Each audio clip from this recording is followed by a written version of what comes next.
કરો, તમે pregnancy plan કરો તો મેક્સિમમ ચાન્સીસ છે કે તમને કન્સીવ થાય.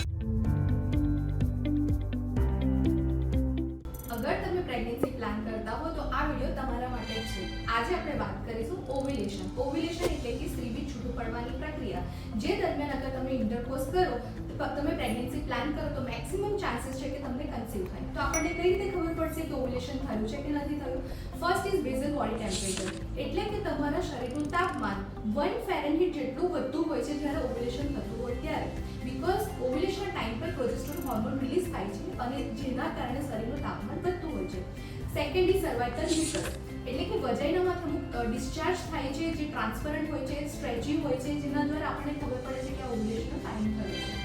Third is LH search detection kit. A kit દ્વારા તમને એ ખબર પડશે કે ઓવ્યુલેશન થવાનું છે, પણ થયું છે કે નથી થયું એ નથી ખબર પડતી. And fourth and most important, જેના દ્વારા કન્ફર્મ તમને ખબર પડી શકે છે કે ઓવ્યુલેશન થયું કે નથી થયું, દેટ ઇઝ સોનોગ્રાફી.